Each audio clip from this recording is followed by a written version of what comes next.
आज की इस खास चर्चा में स्वागत है। आज हम उन स्रोतों की गहराई में उतर रहे हैं जो पेनी स्टॉक्स के बारे में बात करते हैं।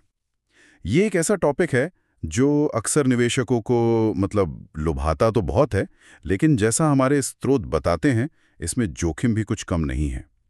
गहरा समंदर है जोखिम का, कह सकते हैं। हाँ बिल्कुल। हमें जो जानकारी मिली है वो पेनी स्टॉक्स की एक मिलीजुली तस्वीर दिखाती है। कहीं लगता है कि सुनहरा मौका है, तो कहीं स्रोत साफ साफ बड़े खतरों की चेतावनी दे रहे हैं। तो हमारा मकसद आज यही है कि इन स्रोतों से जो मुख्य बातें निकली हैं उन्हें समझें कि भाई ये पेनी स्टॉक्स आखिर हैं क्या, क्यों कुछ लोग इनमें इतनी दिलचस्पी दिखाते हैं, और सबसे जरूरी कि इनमें पैसा लगाने के असल खतरे क्या हैं जिन पर स्रोतों ने काफी जोर दिया है। सही बात है। तो चलिए इन स्रोतों के आधार पर इस विषय की परतें खोलते हैं। सबसे पहले ये पेनी स्टॉक्स होते क्या हैं? हमारे स्रोतों ने इन्हें कई तरह से समझाया है, पर सबका निचोड़ क्या है? बिल्कुल। देखिए, स्रोत इस बात पर तो सहमत हैं कि इनकी सबसे बड़ी पहचान है कि ये बहुत कम कीमत वाले शेयर होते हैं।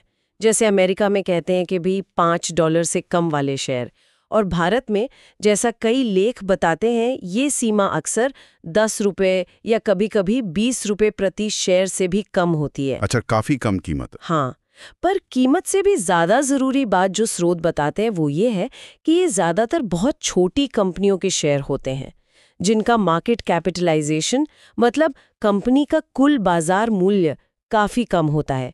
ये बड़ी जानी मानी कंपनियों से एकदम अलग है। और ये मिलते कहाँ हैं? स्रोतों में ऐसा जिक्र था कि ये हमेशा बड़े स्टॉक एक्सचेंज पर नहीं होते। हाँ, ये एक अहम पॉइंट है जिसे कई स्रोतों ने हाईलाइट किया है। ये अक्सर छोटे एक्सचेंजों या प्लेटफॉर्म्स पर ही ट्रेड होते हैं। अमेरिका में जैसे वो ओवर द काउंटर मार्केट है, ओटीसी जिसे कहते हैं, और भारत में स्मॉल एंड मीडियम एंटरप्राइजेस, मतलब एसएमई प्लेटफॉर्म्स हैं। अच्छा, तो इनके लिए अलग जगह हैं। हाँ, ये प्लेटफॉर्म खास तौर पर छोटी कंपनियों के लिए ही होते हैं और इनके नियम भी बड़े एक्सचेंजों से थोड़े अलग हो सकते हैं। हालांकि इस स्रोत ये भी बताते हैं कि कभी-कभी मुख्य स्टॉक एक्सचेंज पर भी पेनी स्टॉक मिल सकते हैं, खासकर तब जब कोई बड़ी कंपनी मुश्किलों में फंसकर बहुत छोटी हो गई हो। एक और बात जिस पर कई स्रोतों ने काफी जोर दिया वो थी इनमें कम ट्रेडिंग वॉल्यूम का होना। इसका आम निवेशक के लिए क्या मतलब है? स्रोतों ने इसे कैसे समझाया? स्रोत इसे कम लिक्विडिटी से जोड़ते हैं। देखिए, सीधे शब्दों में कहें तो कम वॉल्यूम का मतलब है कि इन शेयरों के खरीदार और बेचने वाले हर समय आसानी से नहीं मिलते हैं। तो होता ये है, जैसा कि स्रोत बताते हैं, कि अगर आप शेयर बेचना चाहें तो हो सकता है आपको जल्दी कोई खरीदारी ना मिले, अरे, या फिर आपको अपनी मनचाही कीमत से काफी कम पर बेचना पड़े। और इतना ही नहीं, स्रोत बिड आस्क स्प्रेड का भी जिक्र करते हैं। बिड आस्क स्प्रेड वो क्या होता है? मतलब खरीदने की कीमत बिड और बेचने की कीमत आस्क के बीच का अंतर। ये अंतर पेनी स्टॉक्स में अक्सर काफी ज्यादा होता है। तो इसका मतलब है कि सिर्फ शेयर खरीदने और तुरंत बेचने में ही आपको नुकसान हो सकता है। बाप रे, मतलब खरीदने बेचने में पैसा कट गया। हाँ, क्योंकि बेचने की कीमत खरीदने की कीमत से काफी कम हो सकती है। अच्छा, तो कम कीमत, कम लिक्विडिटी, छोटे एक्सचेंजों पर ट्रेडिंग, इन सब बातों के बावजूद स्रोत कहते हैं कि लोग फिर भी इन्हें खरीदते हैं। तो फिर सवाल उठता है कि क्यों? क्या है जो निवेशकों को इनमें खींचता है, जैसा कि हमारे स्रोतों ने बताया? हमारे स्रोत कुछ मुख्य वजहों की तरफ इशारा करते हैं। एक तो मनोवैज्ञानिक है, दूसरा वित्तीय। पहली वजह, जिसे कुछ स्रोत लॉटरी टिकट इफेक्ट जैसा बताते हैं, वो ये है कि कीमत इतनी कम होती है कि निवेशक थोड़े से पैसों में भी हजारों शेयर खरीद सकते हैं। अच्छा, हाँ। मान लीजिए किसी के पास ₹5,000 हैं। किसी बड़ी कंपनी के शायद 1 या 2 शेयर आ जाए, लेकिन पेनी स्टॉक के शायद 1000 शेयर आ जाएं। तो स्रोत बताते हैं कि ज्यादा शेयरों का मालिक होने का ये एहसास, भले ही कुल कीमत कम हो, ये अपने आप में बड़ा आकर्षक लगता है। कम लागत में ज्यादा हिस्सेदारी का एहसास, एक मनोवैज्ञानिक खिंचाव, ये दिलचस्प है। लेकिन क्या सिर्फ यही वजह है, या स्रोतों ने किसी बड़े वित्तीय कारण का भी जिक्र किया है जिसके पीछे लोग भागते हैं? हाँ बिल्कुल। दूसरा और शायद सबसे बड़ा आकर्षण, जिस पर लगभग सभी स्रोतों ने बात की है, वो है बहुत तेजी से और बहुत ज्यादा मुनाफे की संभावना, जिसे वो मल्टी बैगर रिटर्न का सपना कहते हैं। मल्टी बैगर, हाँ, ये शब्द सुना है। स्रोत बताते हैं कि कैसे किसी छोटी अनजान सी कंपनी के बारे में कोई अच्छी खबर आ जाए, जैसे कोई बड़ा कॉन्ट्रैक्ट मिल गया या कोई नई टेक्नोलॉजी कामयाब हो गई या सिर्फ अफवाह ही उड़ जाए कि कोई बड़ी कंपनी इसे खरीदने वाली है, तो अचानक से 2 रुपए का शेयर 10 या 20 रुपए का भी हो सकता है। अरे वाह! हाँ, ये जो एकदम से कीमत बढ़ने की क्षमता है, चाहे ये कितनी ही कम क्यों ना हो, असल में स्रोतों के अनुसार ये निवेशकों के लिए एक बहुत बड़ा लालच है। लेकिन हमने जो स्रोत देखे उनमें से एक रिपोर्ट ने इस बात पर काफी जोर दिया था कि ऐसी सफलता की कहानियां बहुत कम होती हैं, ऊंट के मुंह में जीरा जैसी। उस रिपोर्ट के हिसाब से तो ज्यादातर पेनी स्टॉक्स में ऐसा होता ही नहीं। तो क्या स्रोत इसे एक हकीकत से ज्यादा एक लुभावना सपना नहीं बता रहे हैं? आपने बिल्कुल सही पकड़ा। स्रोत इसे एक ऐसी संभावना के रूप में ही दिखाते हैं जो अटकलों और उम्मीदों को हवा देती है। ये कोई गारंटेड या संभावित नतीजा नहीं है। इसे अक्सर एक उम्मीद की तरह बेचा जाता है। इसके अलावा स्रोत एक तीसरे कारण का भी जिक्र करते हैं, ट्रेडिंग का रोमांच। रोमांच? हाँ, कुछ ट्रेडर्स होते हैं, खासकर वो जो बाजार के तेज उतार चढ़ाव से जल्दी पैसा बनाने की फिराक में रहते हैं। उन्हें पेनी स्टॉक्स की ये हाई वोलेटिलिटी, मतलब ये जो तेज उतार चढ़ाव है, ये पसंद आता है। स्रोतों के अनुसार उनके लिए ये एक एड्रेनलिन रश जैसा है। कुछ ही घंटों या दिनों में या तो भारी मुनाफा या भारी नुकसान, ये एक खास किस्म के ट्रेडर को खींचता है। तो ये 3 मुख्य आकर्षण हुए जिन पर स्रोतों ने रोशनी डाली। कम कीमत पर ज्यादा शेयर का एहसास, मल्टीबैगर रिटर्न की विस्फोटक संभावना भले ही दुर्लभ हो, और ट्रेडिंग का रोमांच। लेकिन जैसा कहते हैं, हर चमकती चीज सोना नहीं होती, और स्रोतों ने फायदों से कहीं ज्यादा ध्यान जोखिमों पर दिया है। चलिए अब उन खतरों की बात करते हैं जिन पर स्रोतों ने चेतावनी दी है। सबसे पहला बड़ा खतरा क्या बताया गया है? लगभग सभी स्रोतों ने सबसे पहले और सबसे जरूरी जोखिम गिनाया है अत्यधिक उतार चढ़ाव, मतलब हाई वॉलेटिलिटी। स्रोत बताते हैं कि इन शेयरों की कीमतें अक्सर बिना किसी ठोस कारण के, मतलब कंपनी में कोई बदलाव हुए बिना भी, बहुत तेजी से ऊपर नीचे हो सकती हैं। छोटी मोटी खबरें, अफवाहें या कुछ बड़े ट्रेडर्स की खरीद फरोख्त भी कीमतों में भारी भूचाल ला सकती हैं। मतलब निवेश का मूल्य बहुत अस्थिर रहता है। बिल्कुल, आज पैसा लगाया कल आधा रह सकता है, परसों शायद 2 गुना भी हो जाए। लेकिन ये सब बहुत अप्रत्याशित है। और स्रोतों ने लिक्विडिटी के मुद्दे को भी एक बड़े जोखिम के तौर पर दोबारा उठाया था, है ना? एक लेख में लिक्विडिटी ट्रैप शब्द का इस्तेमाल हुआ था। स्रोत इसके बारे में क्या कहते हैं? हाँ, कम लिक्विडिटी सिर्फ एक परेशानी नहीं है, स्रोत इसे एक गंभीर जोखिम मानते हैं। लिक्विडिटी ट्रैप, जैसा कि स्रोतों में बताया गया है, वो एक डरावनी सिचुएशन है जहां आप अपने शेयर बेचना चाहते हैं, शायद इसलिए कि कीमत तेजी से गिर रही है या आपको पैसों की जरूरत है, लेकिन बाजार में उस कीमत पर या उसके आसपास कोई खरीदार ही नहीं मिलता। अरे बाप रे!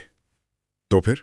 तो आप या तो बेचने के लिए मजबूर होते हैं बहुत ही कम कीमत पर, भारी नुकसान उठाकर, या फिर आप बेच ही नहीं पाते और अपने गिरते हुए शेयरों के साथ बस फंसे रह जाते हैं।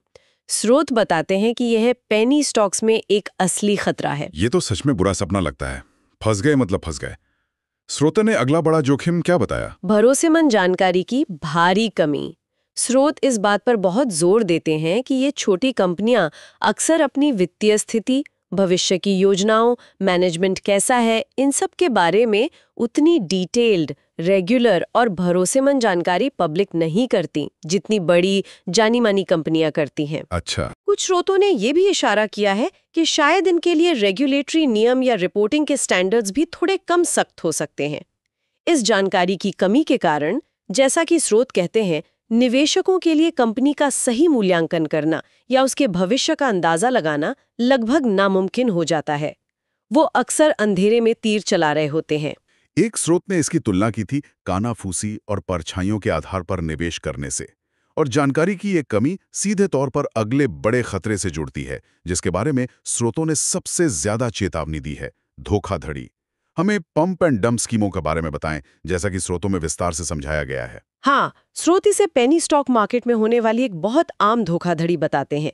देखिए, इसमें होता यह है कि ऑपरेटर्स का एक ग्रुप होता है, या कोई एक व्यक्ति भी हो सकता है, जो पहले किसी चुने हुए पेनी स्टॉक को धीरे धीरे कम कीमत पर खरीदना शुरू कर देता है। जमा करते हैं पहले। शेयर को खरीद बेचकर नकली ट्रेडिंग वॉल्यूम दिखाते हैं और कीमत को ऊपर चढ़ाते हैं।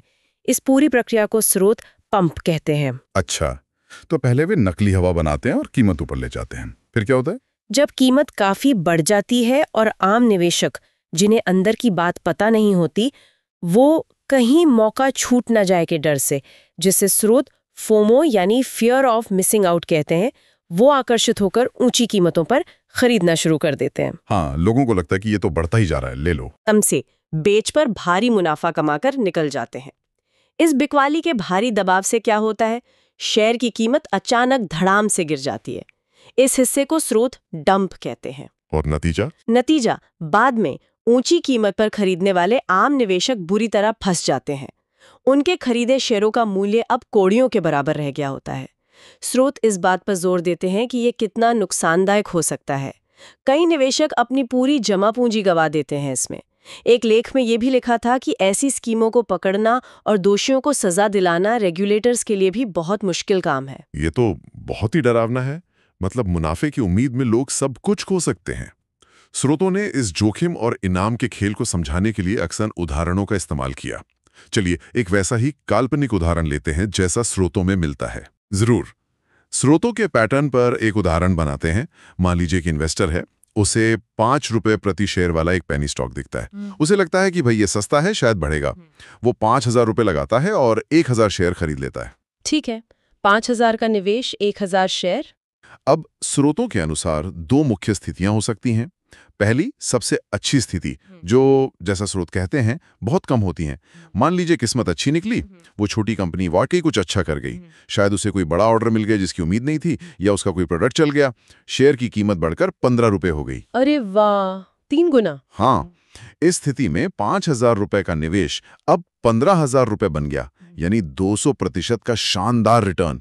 यही वो मल्टीबैगर कहानी है जिसका सपना स्रोत बताते हैं कि निवेशक देखते हैं। वाह, सुनने में तो लाजवाब लगता है। 5,000 के 15,000। लेकिन स्रोतों ने सिक्के के दूसरे पहलू, यानी जो ज्यादातर होता है, उस परिणाम के बारे में क्या बताया? हाँ, दूसरा पहलू जिसे स्रोत ज्यादा आम या संभावित स्थिति बताते हैं, वो कंपनी उम्मीदों पर खरी नहीं उतरी, या उसके सेक्टर में मंदी आ गई, या मैनेजमेंट में कोई गड़बड़ निकल आई, या बस लोगों की रुचि खत्म हो गई। शेयर की कीमत गिरकर 1 रुपए रह गई। ओहो, 5 रुपए से 1 रुपए पर। हाँ, अब वही 5,000 का निवेश सिर्फ 1,000 का रह गया, यानी 80% का सीधा सीधा नुकसान। और स्रोत इस बात पर भी जोर देते हैं कि ये कीमत शून्य भी हो सकती है। अगर कंपनी दिवालिया हो जाए तो पूरा का पूरा 5,000 का निवेश खत्म, स्वाहा। बाप रे, 80% नुकसान या पूरा पैसा डूब गया। तो स्रोतों से जो बात निकल कर आ रही है वो सीधी सी ये है कि जहां बड़ा मुनाफा संभव तो है, वहीं बड़ा या पूरा नुकसान कहीं ज्यादा संभावित है। और ये कि कम कीमत कोई सुरक्षा की गारंटी नहीं है, बल्कि अक्सर ये कंपनी की खराब हालत या उसमें छिपे ज्यादा जोखिम का ही संकेत होती है। आपने बिल्कुल सही निष्कर्ष निकाला है। स्रोत पेनी स्टॉक्स को हाई रिस्क हाई रिवॉर्ड की कैटेगरी में रखते हैं, लेकिन वे बार बार इस बात पर जोर देते हैं कि यहाँ हाई रिस्क वाला पहलू कहीं ज्यादा हावी है। ज्यादातर पेनी स्टॉक्स निवेशकों को पैसा बनाकर देने में नाकाम रहते हैं, ऐसा कई स्रोतों का मानना है। तो हमने जो सारी जानकारी स्रोतों से निकाली, उससे पेनी स्टॉक्स के बारे में मुख्य बातें क्या सामने आती हैं? अगर हमें इसे समेटना हो तो स्रोतों का निचोड़ क्या है? देखिए, सभी स्रोतों को मिलाकर देखें तो मुख्य बात यही उभरती है कि पेनी स्टॉक्स एक दो-धारी तलवार है, और इसकी धार जोखिम की तरफ ज्यादा तेज है। इनका आकर्षण तो है, इसमें कोई शक नहीं। कम कीमत पर ज्यादा शेयर खरीदने का वो मनोवैज्ञानिक सुख, तेजी से पैसा कई गुना होने की वो विस्फोटक क्षमता, वो मल्टीबैगर पोटेंशियल, ये चीजें खासकर नए और जोखिम लेने से न डरने वाले निवेशकों को अपनी ओर खींचती हैं। लेकिन इसके साथ ही स्रोत भारी जोखिमों पर कहीं ज्यादा जोर देते हैं।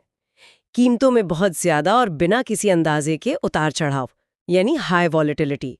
जरूरत पड़ने पर शेयर बेच न पाने का खतरा, यानी कम लिक्विडिटी, और वो लिक्विडिटी ट्रैप। कंपनियों के बारे में भरोसेमंद जानकारी का खतरनाक हद तक अभाव, जिससे सही फैसला लेना मुश्किल हो जाता है। और वो धोखाधड़ी वाला पॉइंट। हाँ, और सबसे घातक, धोखाधड़ी और हेरफेर का बहुत ज्यादा खतरा, जैसे वो पंप एंड डंप स्कीम है, जिसमें निवेशक अपनी सारी जमा पूंजी खो सकते हैं। तो कुल मिलाकर स्रोतों से ये साफ संदेश मिलता है कि पेनी स्टॉक्स एक बहुत ही ज्यादा जोखिम भरा सौदा है। ये अनुभवी निवेशकों के लिए भी खतरनाक हो सकता है। और जैसा कि एक स्रोत ने खास तौर पर सलाह दी, नए निवेशकों को या तो इससे पूरी तरह दूर रहना चाहिए या फिर बहुत बहुत ज्यादा सावधानी के साथ सिर्फ उतना ही पैसा लगाना चाहिए जिसे वे पूरी तरह से खोने का जोखिम आराम से उठा सकते हों। इसे स्पेक्युलेटिव कैपिटल या सट्टेबाजी की पूंजी ही मानना चाहिए, अपने मुख्य निवेश का हिस्सा नहीं। हाँ, स्रोत इसे किसी के मुख्य निवेश पोर्टफोलियो का हिस्सा बनाने की सलाह बिल्कुल नहीं देते हैं। अगर कोई इनमें हाथ आजमाना ही चाहता है तो स्रोतों के अनुसार उसे बहुत गहरी रिसर्च करनी चाहिए। जितनी भी जानकारी मिल सके उसे जांचना परखना चाहिए, कंपनी के फंडामेंटल्स को समझने की कोशिश करनी चाहिए अगर वो पता चले तो, और सिर्फ कीमत देखकर या किसी अनजान की टिप पर तो बिल्कुल भी निवेश नहीं करना चाहिए। तो ये थी पेनी स्टॉक्स की दुनिया की वो झलक जो हमें उपलब्ध स्रोतों के विश्लेषण से मिली। उम्मीद है इससे इन स्टॉक्स की प्रकृति, उनके आकर्षण के पीछे के मनोविज्ञान और सबसे महत्वपूर्ण उनमें छिपे उन गंभीर जोखिमों को समझने में मदद मिली होगी जिन पर स्रोतों ने बार बार आगाह किया है। हाँ, और अंत में इन स्रोतों से उभरा एक सोचने लायक सवाल हम छोड़ जाते हैं। हमने देखा कि जानकारी की कमी और धोखाधड़ी पेनी स्टॉक बाजार की बड़ी समस्याएं हैं। ऐसे में जहां जोखिम इतना ज्यादा है और निवेशक इतने असुरक्षित, वहां पारदर्शिता का वो सही स्तर क्या हो सकता है जो निवेशकों को धोखे से बचाए और उन्हें कुछ हद तक सही जानकारी के साथ निर्णय लेने में मदद करे, और वो भी बिना उन छोटी कंपनियों के विकास में बाधा डाले जिनमें शायद सच में कोई क्षमता हो। ये वाकई एक मुश्किल सवाल है। हाँ, स्रोतों के अनुसार ये एक जटिल सवाल है जिस पे बाजार नियामकों, स्टॉक एक्सचेंजों और खुद इन छोटी कंपनियों सभी को गंभीरता से सोचने की जरूरत है ताकि निवेशकों के हितों की बेहतर सुरक्षा हो सके। इस गहरी चर्चा में शामिल होने के लिए धन्यवाद।